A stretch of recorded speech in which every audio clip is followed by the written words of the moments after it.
gorgeous. Here are some things I've learned about the Wizard List situation. In case you don't know who she is this YouTube empowerment poster who talks about manifesting a wonderful, rich life where you manifest money, all the good things that come in life, beauty, pretty privileged things, which I think is great. I like that her videos are very stripped down, literally just her talking to the camera with some captions. I think that's brilliant. I think that's fabulous. And she's stunning to watch. She's absolutely gorgeous.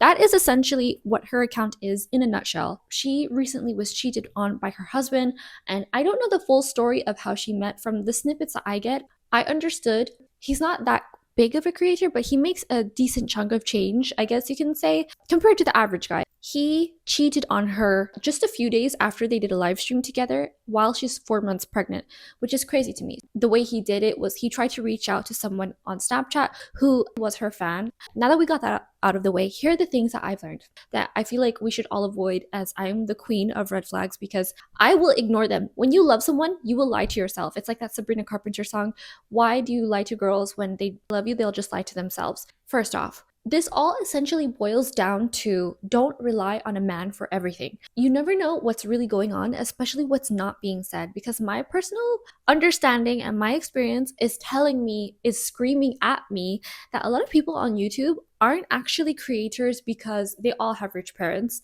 They're not all influencers because they all make a good amount of money. Unless they're spending all their money, there's a really high percentage of people who are spending on the luxury lifestyle, possibly living off credit cards. Do whatever you want. It's your money. It's your life. It's none of my business. But there are creators that I noticed, they'll have a really rich man, whether it's a boyfriend, whether it's a husband, they'll have someone with means who flies them out to a different country or flies them out to somewhere else. Then they all of a sudden become a YouTube creator where they're saying, I manifested this fabulous life where I live in this apartment that I don't necessarily pay for myself, or I only pay part of it, whatever it may be. And then they'll kind of sell the idea to you, where there are so many YouTube creators who talk about, here is how to have an elite lifestyle. And then they'll either mention a product they're trying to sell, which is fine, or they'll briefly touch on the fact that they were an escort, or they'll touch on the fact that they were on a website looking for a rich husband or a rich man, period. Let me explain myself real quickly. When you are looking for a rich man, a rich husband, good for you. That doesn't bother me. There is a stigma with that, the sugar daddy trope. I really don't care about that. I think you do you. If you guys have a good relationship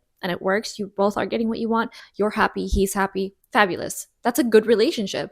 A lot of people will water it down to money and say this relationship is purely transactional, when the truth is, in divorce, I'll have it linked below, James Sexton, sorry if I cannot talk today, I had a lot of coffee. So he's a big divorce lawyer in New York who talks about on different podcasts how when you get divorced, you're not just dividing the assets, you also have to factor in the emotional support you gave each other. So say if there was a man who earned a lot of money and he had the capacity to earn a certain amount, he has to pay alimony. You also have to factor in how much emotional support he was giving and how much emotional support the woman was also giving, where she gave up her job so that she could fully support their family doing XYZ jobs at home.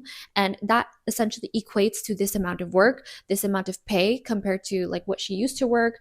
And they will factor that in. They will factor in the sleepless nights that you had worrying about this person. So that's really important. And don't water down every single relationship into transactional. He got this and she got cash. That's too much of an oversimplification. When I hear the story of he flew her out, that's okay. He sounds like a gentleman.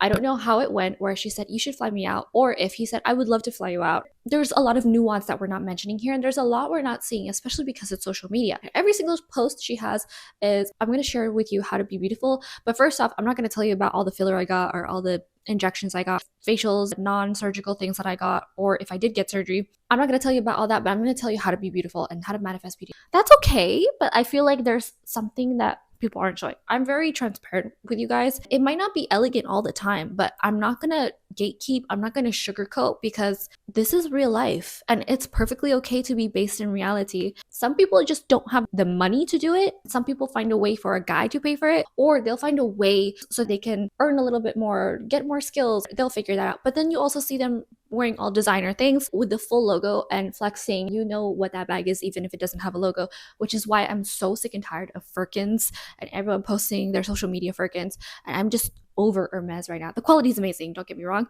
I love their accessories, but it's just so played out because of social media. Anyway, that's a whole other video.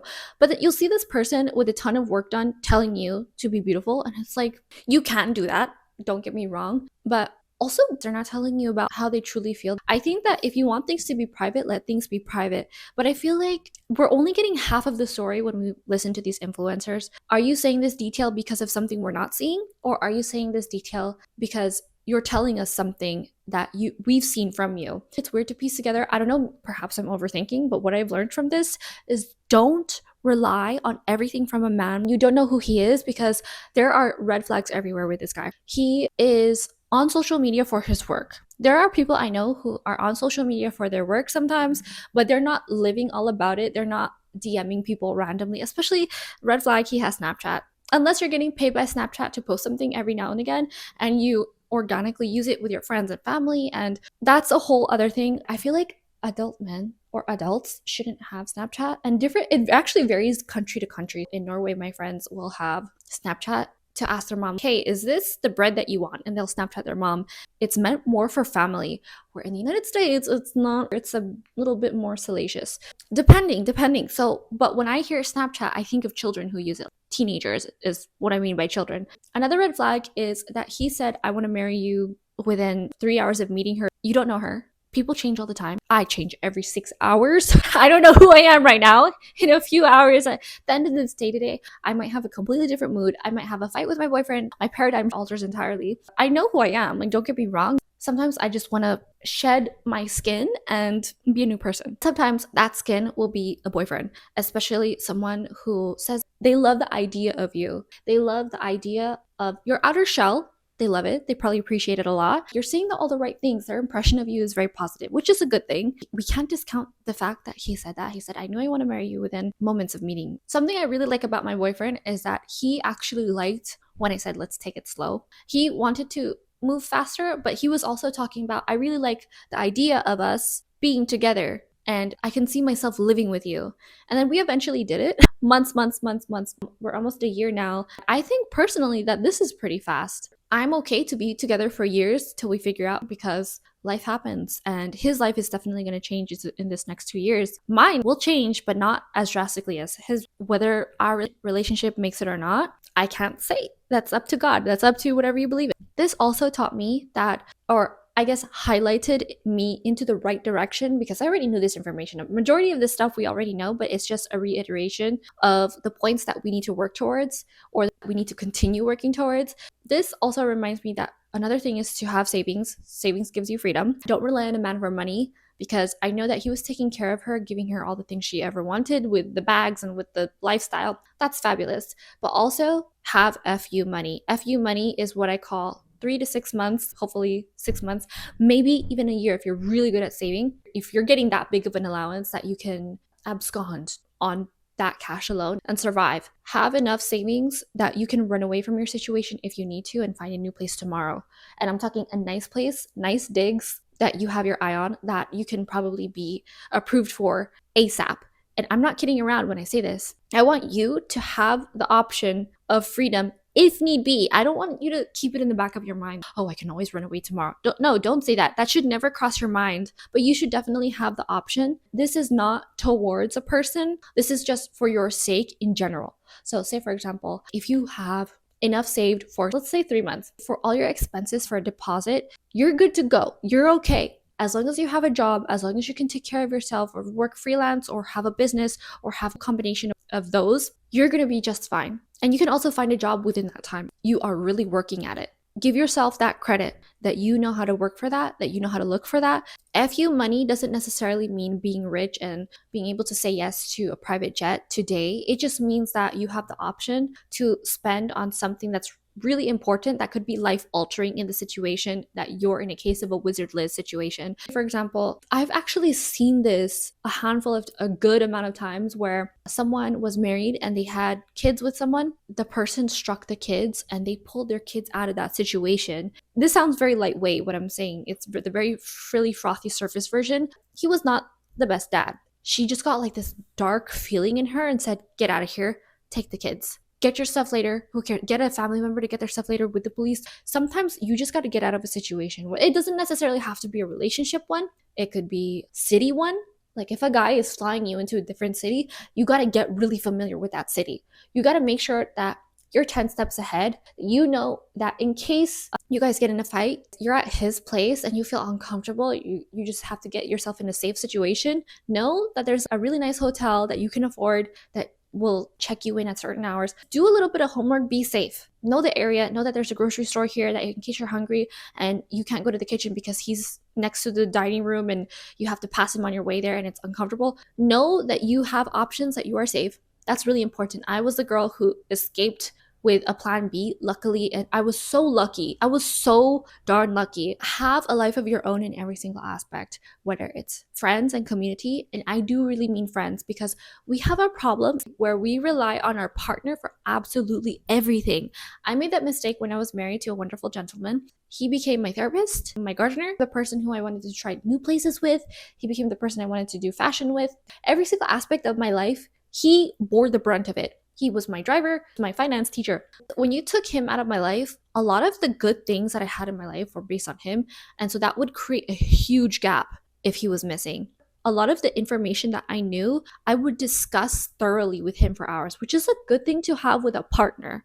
But you have to have your own life. I believe in the power of community. Today, people want to push the girl boss idea, which is so confusing, and I feel like it's to fuel consumerism. They don't want you to get a ride to the airport because you have friends who can drive you or a family member. They want you to use Lyft. They want you to use their rideshare app company so that they can make money off you. They don't want you to have friends and family.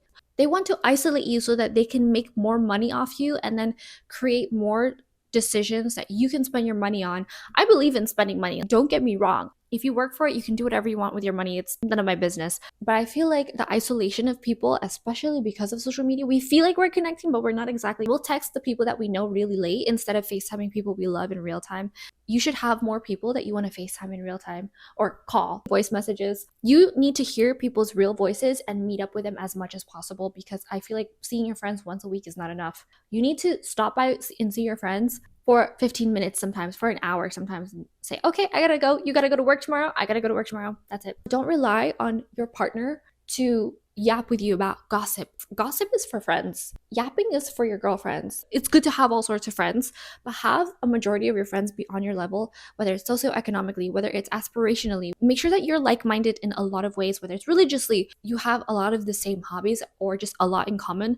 Those friends, they'll judge you. It's good to judge, but they won't hold it against you, is what it is. Those are good friends who are based in reality, who see the truth, and who are not going to fumble you, not going to be nice to you just because they feel like they need to cushion you. They say, you don't look good in those jeans. I think you'd look way better in these ones. You need friends who call you out.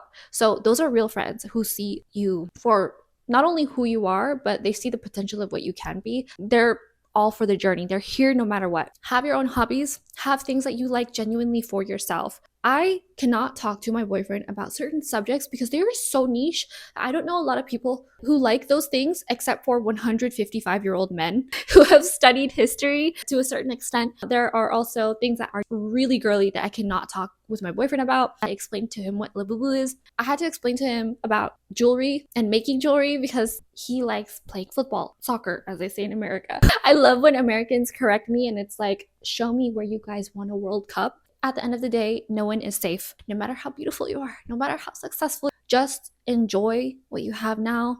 Don't stop dreaming. I am an advocate for dreaming big. I think that you should dream. I think that you should keep going. Don't let anyone stop you. We are not safe. That's a good thing. You want to be uncomfortable. You want to find a place that you can create safety. You want to find a sanctuary that you can create comfort, and you can make 1,000 of those for the rest of your life, because that's how good you are at creating a safe space. That you will always attract the good things. You will always create the luck. Luck is just preparedness at the right time. You will always create those situations where you've mastered your skills enough that you're not worried about your finances because you've saved enough and you know you can save. So if you lose everything, you can save again. And if you lose in a situation, say for example in a relationship, you're fine because you have a community backing you. There are so many people on YouTube who are like, oh my gosh, the Wizard Liz, we are peasants compared to her. How are we gonna survive? You're always gonna survive. The sun is gonna come up tomorrow and hopefully you will be breathing and you will be fine and you will still be dreaming. So don't let these things stop you. I know it's horrible, it's bad news, and my heart goes out to her sincerely because I can't imagine, like, no, I actually can't imagine, unfortunately. But that's the way life goes, and you have to entertain it. You have to humor yourself and just enjoy the journey and keep going. I know someone who dropped $45 million cash on a building. He grew up exorbitantly poor, which is a paradox, which is very poor. He has this art right by his bed. So every time he wakes up and he sits up in his bed, he looks at it and reminds himself, I never want to be hungry ever again. I never want to be poor because I knew how hard it was. Being rich is hard, but so is being poor. So it's choose your heart. So don't make it, I need motivation to live this life. No, I don't have any options. I don't need motivation. It is my identity to be incredible, to break the mold of what I think I knew, what I grew up with, to be the first one in my family to break this generational thing that I don't like, or just to be able to give back. And you might not, say, for example, if you come from a family that is well to do after all, you can be the one who does it in a very interesting, in a different way. Or you can be someone who's just good at what you do and you're so proud of it and you stand out that way. That's your thing. Who cares how you do it? Just enjoy what you're doing and make sure that you're doing the right thing because you want to do it, not because you want to flex on social media. I feel like the Wizard Liz, genuinely though, she wasn't trying to flex on social media. Like some aspects here and there with the designer things on Instagram, and every single post she wants to be beautiful and she wants to attract this beautiful life and lifestyle and wonderful family and man. Everybody wants that. Who doesn't want? You got to be blind, deaf, living in the dark in under a rock to not want to have a good quality life, even if it's something as simple as buying the nicer can of beans. Everybody wants to live a better life. It looks different to everyone. Just remember that you are not safe, and that's a good thing. Build yourself up, but then know that there are good people to spread those rewards with, those results with. So you don't have to talk about it. You can just be about it and invite people to do fun things. You can be the fun person, and you don't have to be extroverted and loud and fun. You don't have to be empowering people on YouTube to be fun, but just live a good quality life, and other people will feel that because you make them feel good, because you feel good about yourself. I hope you took something from this. Thank you so much for watching, and I'll see you later.